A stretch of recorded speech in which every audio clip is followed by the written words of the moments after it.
Hey guys, Brickman117, welcome back to the channel with my thoughts on the recently revealed Mega Halo set, Ghost of Requiem. This is one of a number of sets that were recently revealed in a video released on the 5th of March by Mega themselves over on the Halo channel. If you missed that video, I've put it in the link below and I strongly suggest you watch it when you're finished up here. And if you do enjoy the video, a like is always appreciated. You can leave your feedback in the comment section below. And if you haven't already, don't forget to subscribe so you don't miss out on any future updates. And before we get into this, I just want to make a reminder that this is purely my thoughts on this set. It's just my own personal opinion. You're welcome to your own. You can leave it in the comments section. I won't be offended. All I'm here to do is let you know what I like, point out a few things that you may or may not have noticed, and give you my general opinion. So with that said, let's get into it. So as you can see, the Ghost of Requiem has been given the set number HHC36. It is due to release sometime in the fall of 2022.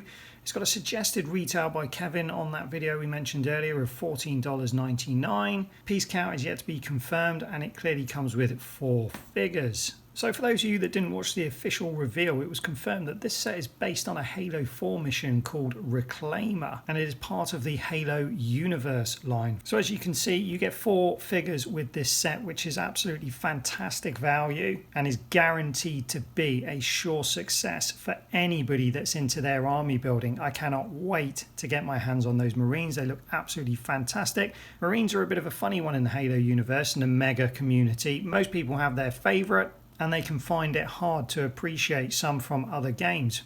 Myself personally, I like all generations of Marines. I like everything Halo's done. I just love the diversity. If they'd never changed the design on anything, it would have got pretty old and pretty boring pretty quick. So I like the fact that they're constantly changing things up. It just keeps it interesting, makes it more fun.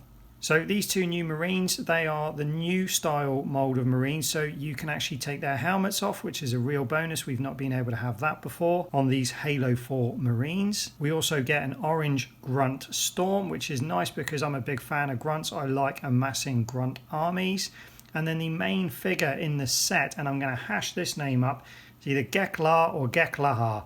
I'm not sure the correct way to pronounce it. Feel free to educate me in the comments section. But either way, he is the named figure, but he doesn't have any specific marking or detailing to make him a named figure. So they've been good enough to add a helmet in with the set, so that way you can put it on and he just becomes a normal elite miner. So in regards to army building, this set is going to be a huge success. It's very similar to what they did with the Banished Ghost for the Halo Infinite line, but in my mind I'd rather army build this one than I would more of those Banished Ghosts. Before I move on to the Ghost, I just wanted to ask if any of you guys know, is this a new rocket launcher mold? I'm not a Mega Constructs or Halo encyclopedia, so I don't know every weapon that they've ever created. All I know is that I don't have one in my rather large box of weapons that I've amassed over the years. So by all means, feel free to let me know in the comments if that is a new rocket launcher, and if it's not a new rocket launcher, what set has it come in before? I am curious to see if I've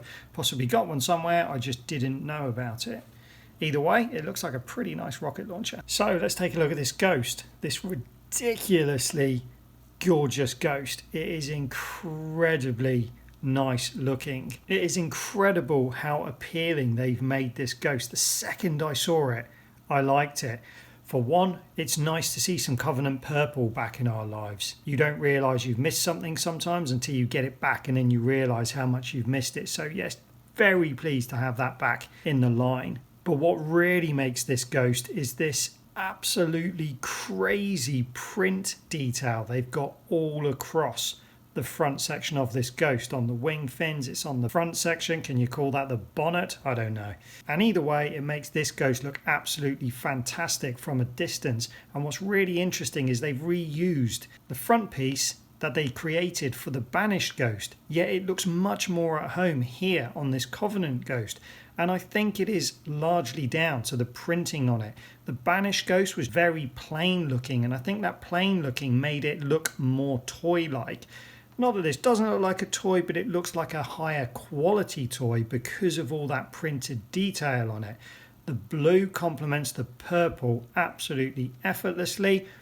I'm not sure what this guy's doing here. He looks like he's hailing a taxi, but I don't know. Maybe that's an in-house joke. Or maybe I'm just looking at that all wrong. But whatever it is, I like it and it adds to the overall effect. So I've confirmed at a glance that I really like this set, but as we get closer it becomes even more pleasing to me. Kevin MCX mentioned on the official reveal show that this ghost is based on the build of the Banished Ghost, but I can see from this image here that they've made a number of improvements on that set.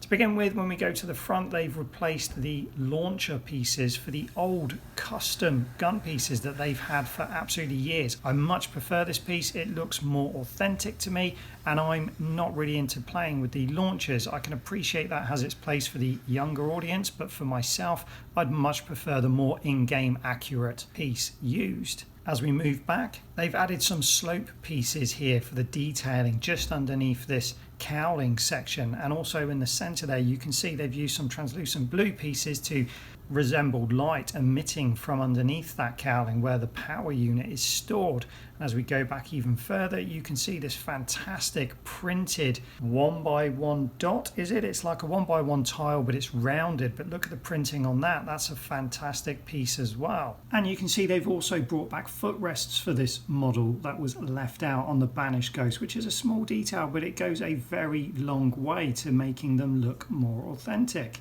And then to finish up the glaringly obvious pieces that they did point out in that reveal, the stand. These lightning pieces are going to be so useful for anything you make with Mega Constructs. I cannot wait to use these. You could have these coming out of all sorts of Covenant vehicles. So not only do you get the benefit of army building this set for the figures, you're going to have some fantastic printed pieces, not to mention a fleet of probably the best looking ghost they've ever made, in my personal opinion. So once again, my final thoughts on this set is it's another winner for me. Cannot wait to get my hands on it. I bet it's going to look absolutely fantastic in real life, and the day will not come soon enough that I'll be reviewing this for you and telling you more about it. And in regards to my thoughts, that's about all I've got to say. So as always, thanks for watching. Don't forget to subscribe, and we'll see you next time.